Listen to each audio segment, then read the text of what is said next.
Alcatraz में आगमन कहानी की शुरुआत जनवरी 1960 में होती है। फ्रैंक मॉरिस, जिसका दिमाग बहुत तेज है और जिसका आईक्यू लेवल आम इंसानों से कहीं ज्यादा है, उसे अल्काट्राज जेल भेजा जाता है। इसे द रॉक यानी एक ऐसी चट्टान कहा जाता है जहां से निकलना नामुमकिन है। फ्रैंक पहले भी कई जेलों से भाग चुका था, इसलिए उसे इस दुनिया की सबसे सख्त जेल में लाया गया था। जैसे ही फ्रैंक जेल के अंदर कदम रखता है, उसे वहां की ठंडी और डरावनी खामोशी महसूस होती है। जेल का वार्डन, जो एक बहुत ही घमंडी और सख्त इंसान है, फ्रैंक को साफ शब्दों में कहता है, अल्काट्राज को इसलिए बनाया गया है ताकि समाज के सबसे खतरनाक लोगों को दुनिया से अलग रखा जा सके। यहाँ से आज तक कोई भी जिंदा नहीं भाग सका है। फ्रैंक खामोशी से वार्डन की बातें सुनता है, लेकिन उसकी आंखें जेल की दीवारों और गार्ड्स की हर हरकत को नोट कर रही होती हैं। उसे बी ब्लॉक के एक छोटे से सेल में रखा जाता है, जहां दीवार में नीचे की तरफ लगा एक छोटा सा वेंटिलेशन ग्रिल ही उसका एकमात्र साथी है।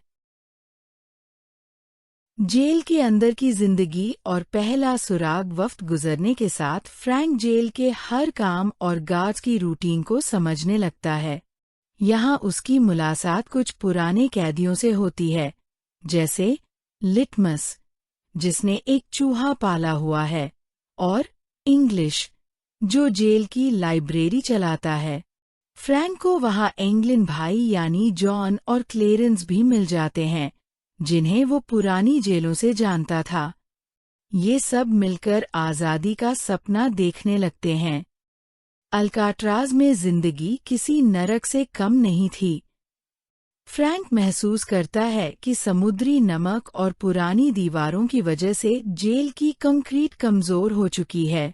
एक शाम जब वो अपने सेल में अकेला बैठा था, उसने देखा कि वेंटिलेशन ग्रिल के चारों तरफ की दीवार बहुत नरम है। वो खाने के एक मामूली चम्मच से दीवार को खुरचना शुरू करता है और देखता है कि दीवार आसानी से टूट रही है।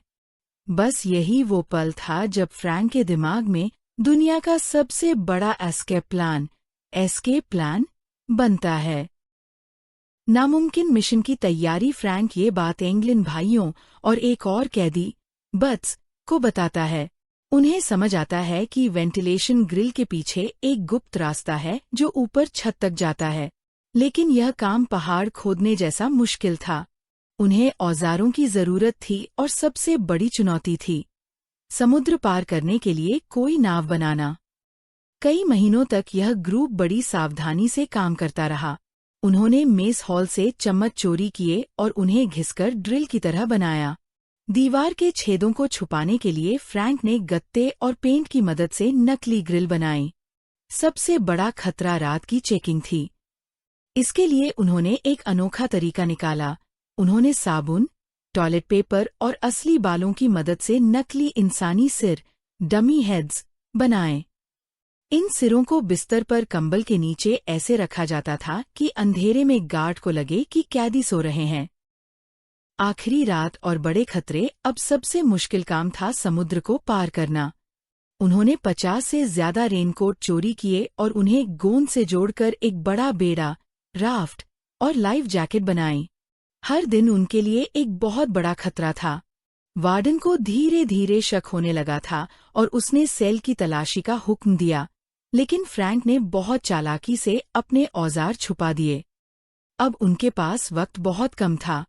फ्रैंक समुद्री लहरों और कोहरे का हिसाब लगा रहा था। वो एक ऐसी रात का इंतजार कर रहा था जब कोहरा इतना घना हो कि गार्ड को कुछ नजर न आए। आखिरकार 11 जून 1962 की वो रात आ गई। फ्रैंक ने सबको इशारा दिया कि आज भागने का समय आ गया है। वह महान पलायन, दी ग्रेट एस्केप। रात के अंधेरे में फ्रैंक और उसके साथी अपने बिस्तरों पर नकली सिर रखते हैं और दीवार के छेद से गुजरते हुए गुप्त रास्ते में दाखिल हो जाते हैं। बट्स आखिरी लम्हे में डर जाता है और पीछे रह जाता है, लेकिन फ्रैंक और एंगलिन भाई आगे बढ़ते हैं। वो पाइपों के जरिए छत तक पहुंचते हैं और सर्चलाइट से बचते हुए नीचे उतरते हैं। वो आइलैंड के किनारे पहुंचते हैं जहां पानी बर्फ की तरह ठंडा है। वो अपने रेनकोट वाले बेड़े में हवा भरते हैं और समुद्र की लहरों में गायब हो जाते हैं। अगली सुबह जब जेल में अलार्म बजता है तो गार्ड्स को बिस्तरों पर सिर्फ नकली सिर मिलते हैं। पूरी जेल में हंगामा मच जाता है, लेकिन वो तीनों कहीं नहीं मिलते। वार्डन को किनारे पर एक पीला खूल मिलता है जो फ्रैंक के पास होता था। आज तक कोई नहीं जानता कि वो जिंदा बचे या समुद्र की लहरों में डूब गए। यह अल्काट्राज के इतिहास का सबसे बड़ा राज बन गया।